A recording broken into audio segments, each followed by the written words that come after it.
बच्चे का जन्म होता है तो घर में खुशियां ही खुशियां आ जाती हैं, क्योंकि जो बच्चा जिस दिन जन्म लिया वो दिन उसके लिए गौरव का दिन होता है। वो बच्चे के आने से माँ को, किसी बहन को समाज में प्रतिष्ठा मिलती है, सम्मान मिलता है, क्योंकि देखा जाता है समाज में कोई दंपत्ति है, उसको यदि 2 साल वाले लगा दीजिए, 2 साल 4 साल यदि बीत गया तो उसको घर के लोग, समाज के लोग कितने उल्हाना देते रहते हैं कि पता नहीं जितनी चिंता घर वाले को नहीं उतने समाज के लोगों को, पड़ोस के लोगों को चिंता फिकर रहती है। एक दंपत्ति थे, 3 साल बीत गए, उसकी कोई संतान नहीं थी, तो पड़ोस के लोग, बूढ़े बूढ़ी माता, अब उसको तो कोई काम नहीं है, घर के काम सब बहू कर रही है, तो जब 2 लोग 3 लोग मिल जाती तब कहती कि अमुक की बहू को जानती हो, 3 साल बीत गए, ऐसे करते थे अभी तक। क्या कहते थे? मतलब 3 साल बीत गए, अभी तक कोई खुशखबरी नहीं। अब घर वाले को कोई चिंता नहीं, वो छोड़ दी है कि हाँ जब होगा तब होगा, लेकिन दूसरे लोग आपस में बात कर रहे हैं कि उसके घर की बहू आई है, अभी तक कोई खुशखबरी ही नहीं मिली है। उनको बड़ी चिंता होती है। और जिस नारी को यदि कोई बच्चा ना हो 4 साल 5 साल, उसकी वेदना, उसका दर्द तो वही समझ सकते हैं, क्योंकि समाज के लोग उसको ठीक से जीने भी नहीं देते हैं। तमाम प्रकार के बातें उसके लिए किया करते हैं।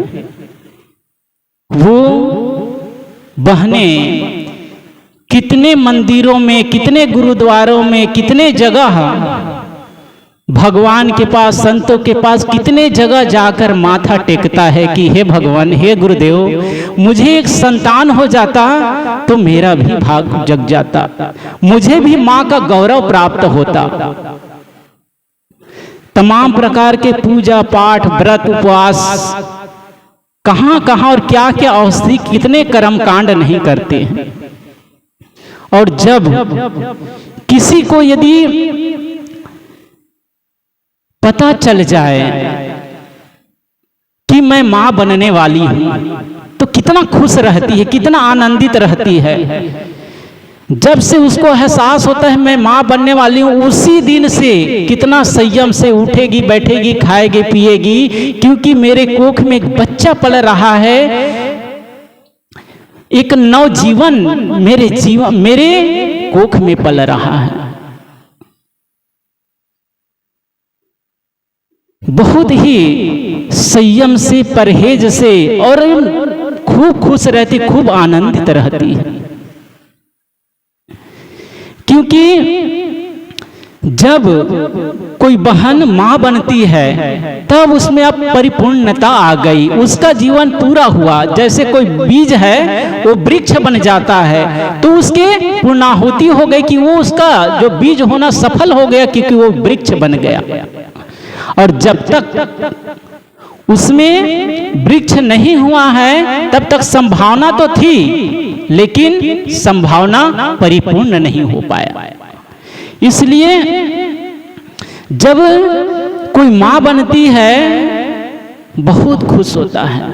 इसलिए जब उसके बच्चे का जन्मदिन आता है तो आज ही के दिन मेरे लाल का, मेरे बेटे का, मेरी बेटी का जन्म हुआ था, प्रत्येक वर्ष जन्मदिन मनाते हैं। क्योंकि वो दिन गौरव का दिन था। उस दिन उसको सम्मान मिला था, नारी धर्म का सम्मान मिला था, माँ का सम्मान मिला था, माँ का गौरव प्राप्त हुआ था।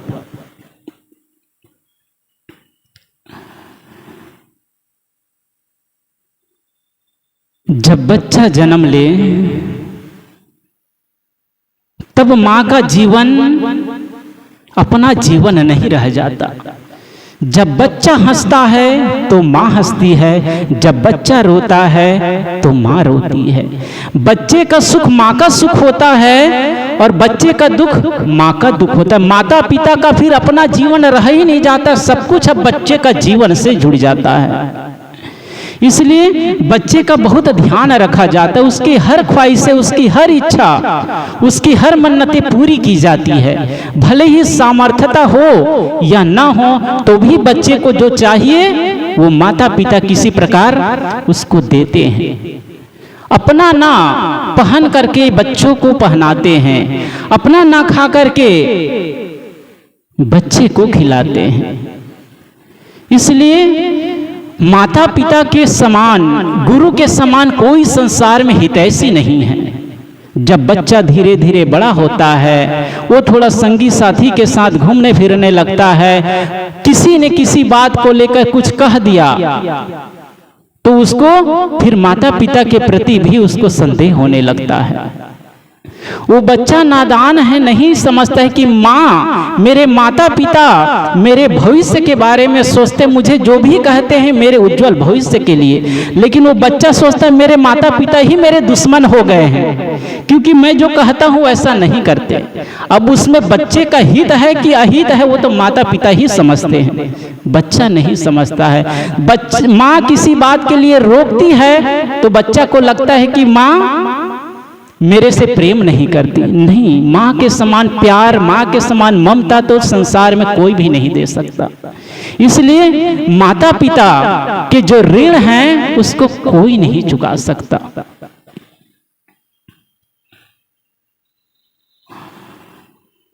एक बच्चा छोटा सा था, अभी हम लोग नेपाल गए थे तो कितना 2 साल है कि 2.5 साल का, वो बच्चा थोड़ा थोड़ा बोलता है। तो वो इतना छोटा सा बच्चा और गलत बच्चों के संग में खेलता है तो गाली देना सीख गए। हम लोग तो उसको देखकर बड़ा आश्चर्य हुए कि इतना छोटा सा बच्चा और इसको गाली देना कैसे ये सीख गया। घर के लोग इतने सभ्य हैं, इतने भक्तिवान हैं, इतने अच्छे हैं, घर में कोई ऐसे अपशब्द का प्रयोग नहीं करता है, लेकिन वो छोटा सा बच्चा है बड़ा खराब गाली देता है। कोई बात कुछ कहा नहीं दिया समय से तो गाली, वो बच्चा भी जानता है कि ये गाली है, ठीक से नाक भी नहीं पोंछ पाता है, ठीक से पैंट गीला है तो उसको चेंज भी नहीं कर सकता है, उसको उतनी समझ नहीं है, लेकिन वो गाली देना सीख। बच्चे को जन्म दे देना तो सरल है, लेकिन उसको गुणवान बनाना, उसको चरित्रवान बनाना, उसको अच्छे संस्कार देना, ये बहुत कठिन काम है।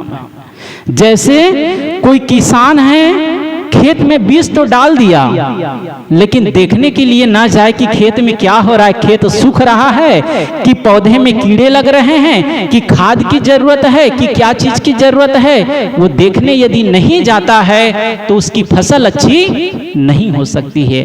उस किसान को तो जिस दिन से बीज डाले उस दिन बराबर उसकी निगरानी करते रहना पड़ेगा, तब कहीं अच्छी फसल तैयार हो सकती है।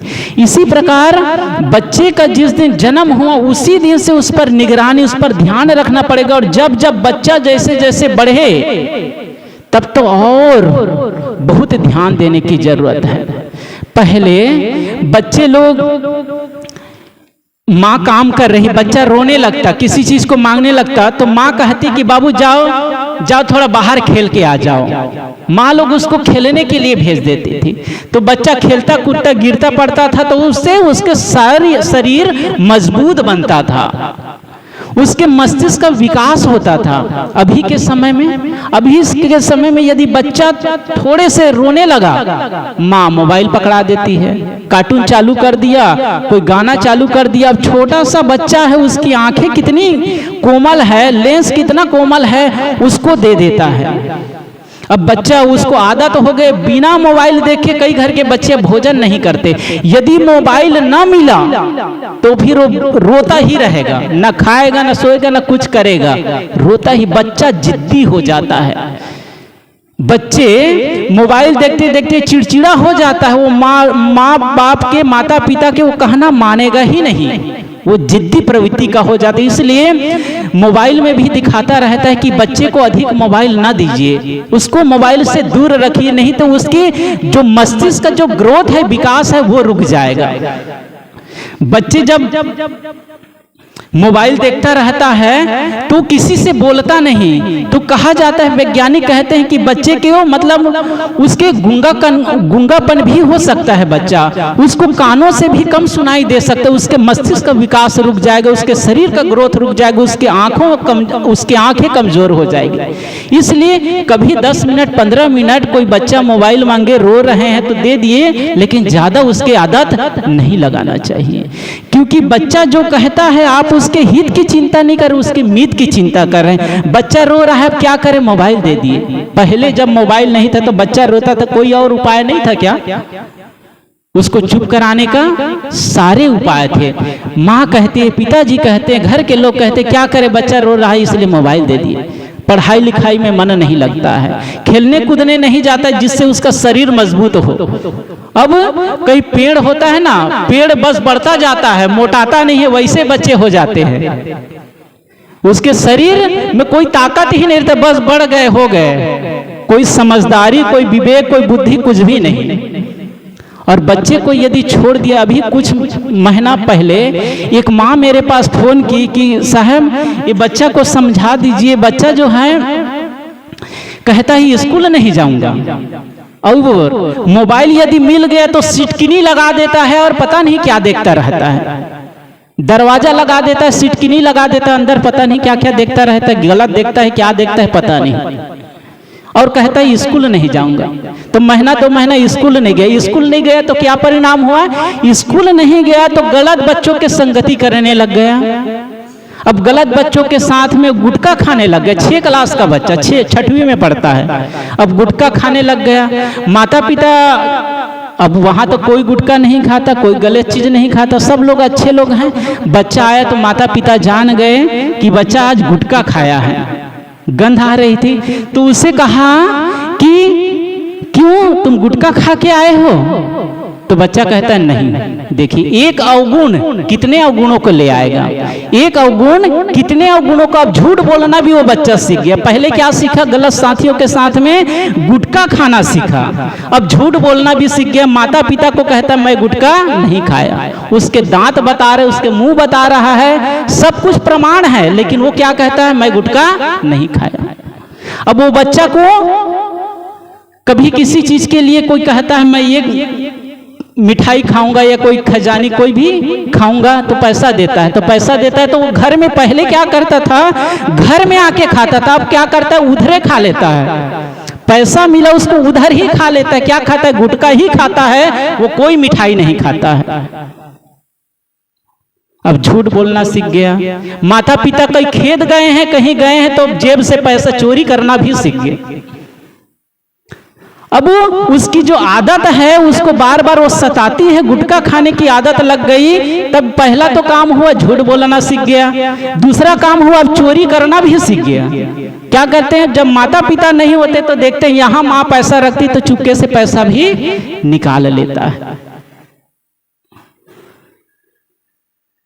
तो बच्चे का यदि कोई सुखद भविष्य चाहता है तो इसको रोकना पड़ेगा। ऋषियों ने कहा लाड़ियत 5 वर्षानी 10 वर्षानी ताड़ियत प्राप्ते 16 वर्षे पुत्र मित्र वदाचरेत। कहते हैं 5 वर्ष तक ही बच्चे को लाड प्यार करिए, जब बच्चा 5 से बड़ा हो जाए 10 वर्षानी ताड़िए, फिर 5 से ऊपर गया, जब तक 16 वर्ष के तक नहीं हो जाता है, 20 वर्ष तक नहीं हो जाता, तब तक कड़ी निगरानी रखी। वही बनने और बिगड़ने का समय है, वही संस्कार देने का समय है। वही यदि संस्कार मजबूत हो गया, वही यदि अच्छा उसको माहौल मिल गया, तो वही बच्चे का भविष्य बन जाएगा। और वहीं यदि लापरवाही की गई, वहीं यदि ध्यान नहीं दिया गया, तो वहीं से बच्चे फिर बिगड़ जाएंगे।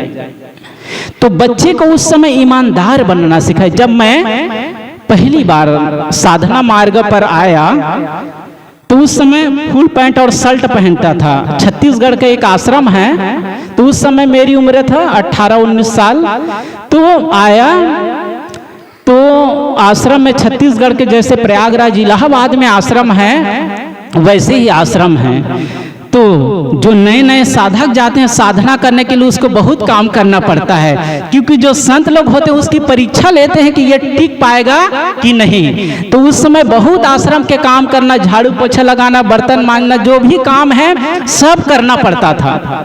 तो और जो वरिष्ठ संत लोग हैं उनके कमरे में मैं सुबह सुबह झाड़ू पोछा, संत लोग तो सार भोजन बनाना, बर्तन मांजना, कपड़ा धोना, सब काम अपने से करना पड़ता है। तो मैं फुल पैंट और शर्ट पहनता था। 3 महीने हुआ था मुझे आए, तो 3 महीने सभी संतों से परिचय हुआ, तो संत लोग के रूम में झाड़ू पोछा लगाता।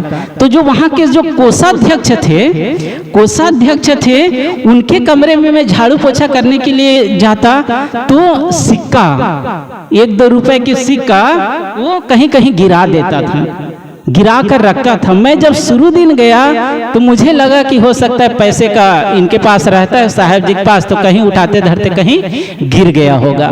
तो पैसे को मैं उठा करके टेबल में रख दिया। फिर 2-3 दिन बीता, फिर गया तो फिर वही पैसा। ऐसे मैं कई दिन देखा, तो वो मुझे जांचते थे कि ये ईमानदार है कि नहीं, ये साधक बन सकते हैं कि नहीं, कहीं पैसा अपने जेब में तो नहीं रख, कहीं पैसा अपने जेब में तो नहीं रख लेगा। तो उस दिन वो फिर अच्छे साधक नहीं बन पाएगा। वो मेरी परीक्षा लेने के लिए जब 2-4 दिन बीत गया, तब मैं समझ गया कि साहब जी मुझे परीक्षा लेने के लिए कि ये अच्छे साधक बन सकता है कि नहीं, ये ईमानदार है कि नहीं, ये सेवा कर सकता है नहीं, कि वो जांचने के लिए पैसा गिराता है। रोज रोज पैसा नहीं गिरेगा, एक दिन गिरेगा, 2 दिन, फिर रहते रहते जब 6 महीना मुझे बहुत प्यार करने लगे। अभी भी जब भी मैं फोन करूंगा तो मुझे कहते कहो राजा कैसे हो, बहुत प्यार देते, बहुत स्नेह करते।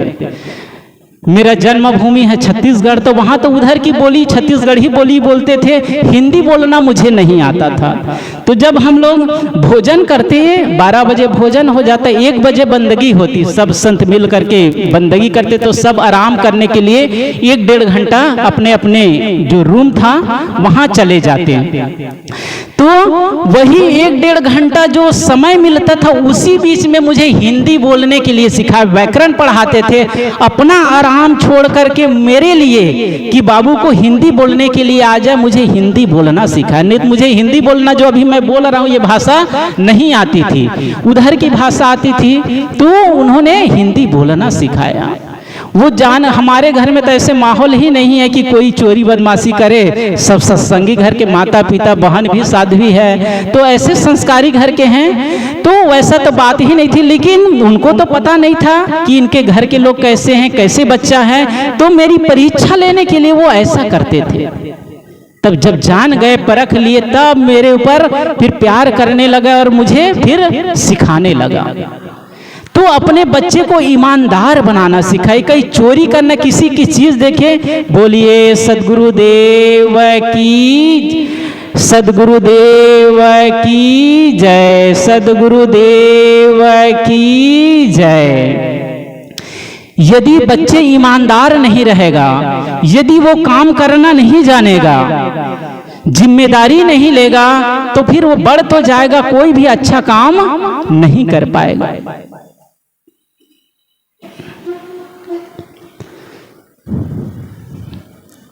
ये संस्कार बच्चों में डालिए, उसको मेहनत करना सिखाइए। कोई काम है उसको पूरी लगन, कोई भोजन बना रहे हैं तो पूरे समर्पण भाव से भोजन बनाई, तो भोजन का क्वालिटी भोजन अलग ही स्वादिष्ट, नहीं तो बेमन से बनाए, मन नहीं है लेकिन क्या करें, हमरे माथा सब पड़ गया, भोजन भी बनाना पड़ता है, झाड़ू भी लगाना पड़ता है, बर्तन भी मांजना पड़ता है, और घर के लोग तो बस इधर उधर घूमते रहते, सब भार हमरे ऊपर पड़ गया। अब बेमन से, बोझ मन से यदि भोजन बनाया जाएगा तो भोजन भी अच्छा नहीं बनेगा। बर्तन मांज रहे हैं, बर्तन में यदि लगन नहीं है, प्रेम नहीं है, समर्पण नहीं, तो वह भी ठीक से साफ नहीं होगा। जब सूखेगा ना तो देखेंगे सफेद सफेद सब साबुन का दिखता रहेगा। तो उसकी धुलाई ठीक से होना चाहिए। चौका लगा रहे हैं, पोछा लगा रहे हैं, झाड़ू लगा रहे हैं, तो उसकी भी सफाई अच्छी होनी चाहिए। आज सुबह मैं आंगन धो रहा था तो निक्की जो है यहाँ श्री रामचंद्र जी हो, उसकी बिटिया यहाँ काम कर रही थी, तो मैंने कहा बाबू थोड़ा आओ, तो अंदर तो मैं पानी डाल दिया, बाहर लोग आ जा रहे हैं तो मैं वहाँ पानी नहीं डाला, तो बच्चे को बुलाया, बाबू इधर थोड़ा से पानी मार दो। तो इतना बढ़िया से पानी डाले, झाड़ू लगाए, पानी डाले, मैं देखने नहीं गया कि यहाँ डालिए वहाँ डाल, वो अपने से मैं बता दिया कि बस ये कर दीजिए। इतना बढ़िया सफाई किए, मुझे देखकर लगा ये होता है संस्कार। बच्चे को कैसे कोई काम करे, उसको करना कैसे, ये संस्कार अपने बच्चों में दीजिए। नहीं तो बच्चे शादी करने लायक हो गए, उसको भोजन बनाना नहीं आता है। जब ब्याह करके जाएगी, ससुराल में जाएगी, तो सास ससुर किसको कहेगी? वो बेटी को कहेगी कि माता पिता को कहेंगे? माता पिता को ही अपजस देंगे, दोष देंगे कि कैसे माता पिता था, शादी तो हो गई, 18-20 साल के तो हो गए, अभी तक भोजन बनाना नहीं आता है। तो ये उलाहना देंगे, ये बातें माता पिता को ही कहेंगे। तो माता पिता को चाहिए कि बच्चे को सब कुछ सिखाए, भोजन बनाना, झाड़ू लगाना, हर काम में दीक्षित करे, पढ़ना लिखना उसको भी सिखाए। तो घर के माहौल अच्छा होना चाहिए। मैंने कहा कोई किसान खेत में बीज तो डाल दे, लेकिन उसको देखने ना जाए तो अच्छी फसल नहीं हो सकती।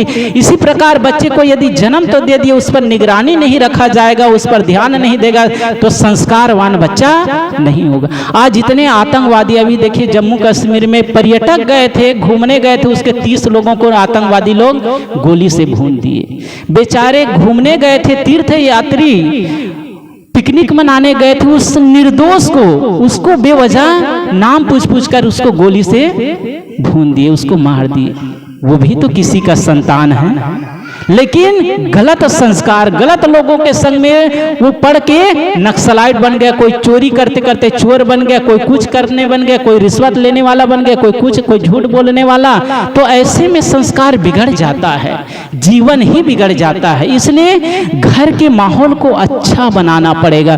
घर में पूजा पाठ होना चाहिए, घर में समय समय से संतों को बुलाना चाहिए, जिससे बच्चों में और स्वयं के अंदर भक्ति जगे, घर का माहौल अच्छा हो। नहीं तो आजकल देखिए लोग किसी बहन है सालगिरह मनाते हैं, तब जब 2-4 वर्ष तक तो ठीक है, सालगिरह मनाइए, एनिवर्सरी डे बनाइए, ठीक है, लेकिन जब बच्चे जवान हो गए, शादी करने लायक, तो उस समय दुल्हन के समान सजना धजना ये शोभा नहीं देता। कहीं भोज भंडारा में गए, कहीं शादी ब्याह में गए, उस समय सज लिए, ठीक है, लेकिन ये ज्यादा लंबे समय तक घर, कितने लोग तो होते घर में बहू आ गई है तो भी सास एकदम ओठ में लिपस्टिक लगाई है, कान आंखों में कज्जल लगाई, इधर उधर मेहंदी वगैरह लगाई, वो सब नहीं करना चाहिए। घर में बहू आ गए, तब आपके अब बुढ़ापा आ रही है, आपका मन को सजाना है। अब होठ को मत सजाइए, गाल को मत सजाइए, बालों को नहीं सजाइए, आंख को नहीं सजाइए, सहज रहिए। अब भक्ति में मन लगाइए, मन को निर्मल बनाइए, नहीं तो राग बढ़ेगा, शरीर के प्रति लगाव होगा, और जहां राग आएगा वहां फिर भक्ति और वैराग नहीं हो सकता है। इसलिए आदमी को केवल ये शरीर, यही भोजन बनाना, खिलाना, बाल बच्चे को जन्म दे देना और कमाकर उसको बड़ा कर देना, इतना ही पर्याप्त नहीं है। जीवन मिला है आत्मा कल्याण के लिए, इसके लिए भक्ति जरूरी है। और जैसे जैसे बुढ़ापा आता जाए, उसके साथ साथ और पूरी तन्मयता से भक्ति में लगना चाहिए। तब कहीं वो बच्चे घर में हैं, वो देख देख कर सीखेंगे, उसको अच्छा संस्कार मिलता जाएगा। तो आज बहुत ही सौभाग्य के दिन है। ये बातें मैं किसी व्यक्ति के लिए नहीं, समाज के लिए कहा, सबके लिए कहा कि ऐसा समाज में हो रहा है। बच्चे को यदि ध्यान नहीं दिया गया तो देखिए कितना 2 साल के बच्चा गाली देना सीख गया। बड़ा हम लोग सुने तो बहुत आश्चर्य हो, उनको पूछे ये बच्चा कैसे सीख गया? तो उसके घर के लोग बताते हैं साहब ये जो पड़ोसी लोग हैं उनके संग में खेलता है और बच्चा गाली देना सीख गया। तो साहब जी समझाए हम भी कहें उन बच्चों के साथ में सावधान हो जाए, उसके साथ में खेलने के लिए मत भेजिए बच्चे को, नहीं तो पता नहीं और बड़े होते होते और क्या चीज करना सीख गया। उसका जो आज जो बच्चा खुशी दे रहा है, जिस बच्चे का जन्मदिन आया था उस दिन खुशी मना रहे थे, जिस बच्चे का जन्म हुआ था उस दिन थाली बजाए मिठाइयाँ बांटे, वही बच्चे जी एक दिन खुशी का कारण बना था, दूसरे दिन वो रोने का कारण भी बन सकता है। उसी की वजह से माता पिता के आंखों में फिर आंसू रहेगा कि बच्चा ही बिगड़ गया, बच्चा ही शराबी निकल गया, बच्चा ही जुआरी निकल गया, केवल रोना और पश्चाताप रहेगा। इसलिए बहुत ध्यान देने की जरूरत है। तब कहीं एक संस्कारी बच्चा, एक संस्कारी गुड़िया का घर में जन्म होता है और फिर वो 20 वर्ष तक उसको संस्कार दे दीजिए तो फिर वो आजीवन आपके साथ ही रहेगा, आपकी सेवा करेगा, आपकी बात मानेगा, वो आपकी बात नहीं काटेगा। नहीं तो बच्चे 8-10 साल के देखिए माता पिता कुछ कहते हैं बात ही नहीं मानते, सुनते ही नहीं। क्यों? क्योंकि वो गलत संस्कार, गलत लोगों की संगति में उनकी बातें सुन सुनकर उसकी बुद्धि, उसका विवेक, उनकी संवेदना सब धीरे धीरे नष्ट होती जा रही है। इसलिए अपने ही काम देंगे, दूसरा कोई काम नहीं देता है।